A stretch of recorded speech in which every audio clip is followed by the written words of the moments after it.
As you all know, Dr. Michael Eric Dyson, professor at Georgetown, prolific author. Please welcome now from Princeton, Dr. Cornel West.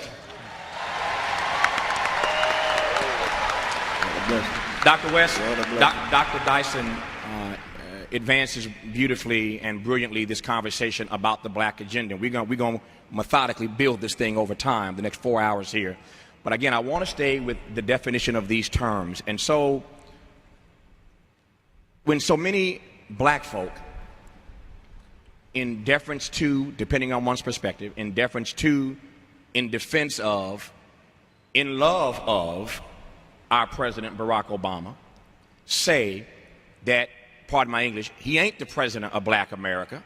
He's the president of all of America. If any one of us has heard that refrain, let's keep it real, we have all heard, many of us have uttered that refrain, that he's not the president of black America, Dr. West, he's the president of all America, and then they use that statement to go on and to justify whatever argument they want to make coming behind that. Let's just put this on the table right now in love and address it. What about this notion that he's not the president of black America, he's the president of all of America?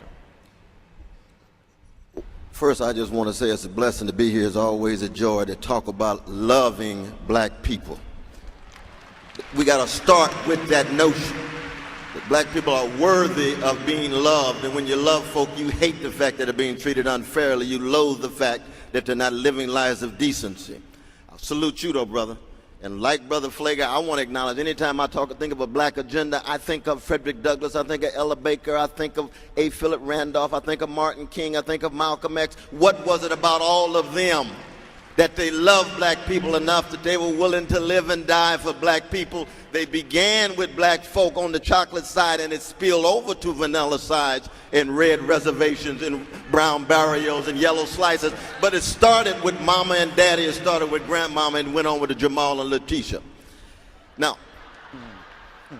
so when I hear Brother Obama say he's president of all America, I say absolutely, and I am glad that you are. But one, black people helped make you president of all of America.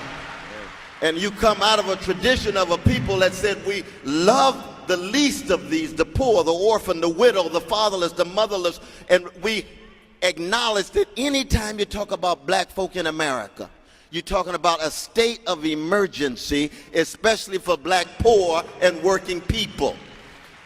So that when you talk about love, you're making it a priority to say, America, keep track of the prison industrial complex, keep track of the dilapidated housing, keep track of the disgraceful school systems, keep track of the unemployment rates and underemployment rates and unavailable health care, child care. That is what it means to talk about a black agenda. Now, what does that mean? That means that the black agenda has always been the best agenda for the nation.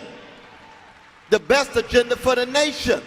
You turn to the 4th chapter of the great W.B. Du Bois' 1924 book, The Gift of Black Folk, and he talks about how black people emancipated democracy because we began with a constitution that was a pro-slavery document for 75 years. And we needed to emancipate white supremacist democracy into a multiracial democracy, and same was true with Jim Crow and Jane Crow. So the black agenda has always been the best agenda for the nation because it emancipated democracy, reconstructed freedom so that the least of these would be at the center or near the center of what it means to talk about public interest and common good. And in the age of Obama, there's a lot of confusion. Because to have a black face in a high place easily leads us to forget so many folks stuck in the basement of the house. And we get obsessed with the breaking through at the top, and we forget about the least of these. So we put pressure on our brother, loving pressure, but we already see that any president is under tremendous pressure from the strong, the corporate elites, Wall Street oligarchs, various powerful folk at the top, and can easily push Obama in such a way that he tilts too much toward the strong and doesn't focus the way he ought on the weak, on the poor, on working people. That's why we're here today. And I would want to add this too, that we don't have to ask permission from anybody to talk about black suffering and black social misery.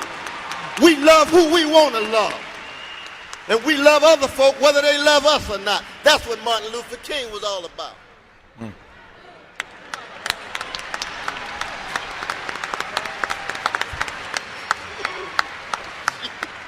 So that raises, in my mind, Angela Glover Blackwell from Policy Link. Please welcome Angela.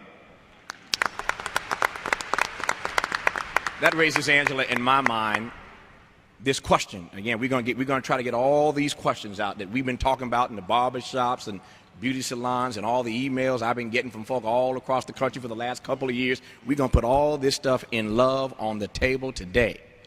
And one of the questions that we get asked all the time, that I get asked all the time, Tavis, why are you just talking? Another conversation every year on C-SPAN. You're talking. Negro, you ain't done nothing. You ain't put nothing out. All you're doing is talking. I've heard that from everybody, not everybody, but a lot of folk, as you can imagine, across this country. My answer has been that before Barack Obama was even in the United States Senate, much less running for the White House, these conversations resulted in a document called The Covenant with Black America.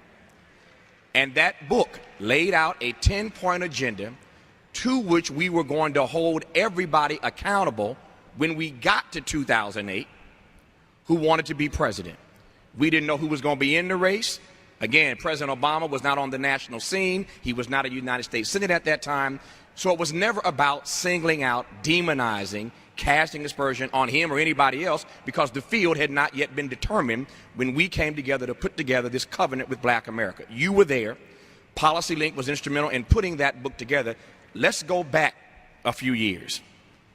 Again, before we were in the era of Obama, and talk about this Covenant with Black America agenda that laid out these 10 issues that mattered most to black folk, and what we were going to do about it, and how we were going to hold folk accountable once we got to 2008. So back me up a few years. So happy to be here, and so happy that you have asked me about the covenant, because as we're thinking about this question of do we need a black agenda, I want to remind everybody that we have a black agenda. We have a black agenda, and that process of putting together the covenant was so much the way I think it always has to be if you're serious. Whenever my staff says to me, we're going to a meeting, I say, what's the agenda? When they say we're having a meeting, I say, let's put together an agenda. And the agenda is the starting point, but just putting together the agenda doesn't solve the problem. You have to really dig down. Each one of the items on the agenda, how are we going to move it forward? What does it mean? What's underneath it? What's going to be the plan? And that's what we did when we put together the Covenant with Black America. We took the big issues like health, but we did a drill down and said, but what will it mean in our communities? How do we deal with the disparities? How do people even get into the situation we're in? What's happening in their environments that's leading to asthma and obesity and heart disease? So we talked about health, and we ended up talking about the absence of grocery stores. So that we developed an agenda and we did a drill down. We did the same thing when we talked about communities, urban communities. What's the urban agenda? It's about more than public housing. We talked about affordable housing and the fact that in America, where you live is a proxy for opportunity. It determines everything, and we explained that. These kinds of issues allowed us to be able to say, we know the areas where we have to focus, and then we looked at the data. Where are we? Where do we need to get to? That gap is what we addressed. How do we fill the gap? And we filled it with policy ideas. We took those policy ideas and we talked not only about what our elected officials needed to do, but we talked about what we needed to do. And so when you talk about an agenda, if all you want to do is put together an agenda, don't show up, because it's a waste of time. You put together an agenda to be able to lead to some change and achieve something. I want to suggest that we have fallen down, because not only did we do, here's the Covenant with Black America, we said, here's the covenant in action. This is how you make it real. And when I go back and I look at the covenant in action, and I think about all the suggestions we made to the country about how we could make it real, we haven't done it. And so not only do I want to see us advance the agenda, I want to see us take it apart, disaggregate all those pieces, and ask, what do we want to hold others accountable for, and what do we want to be held accountable for?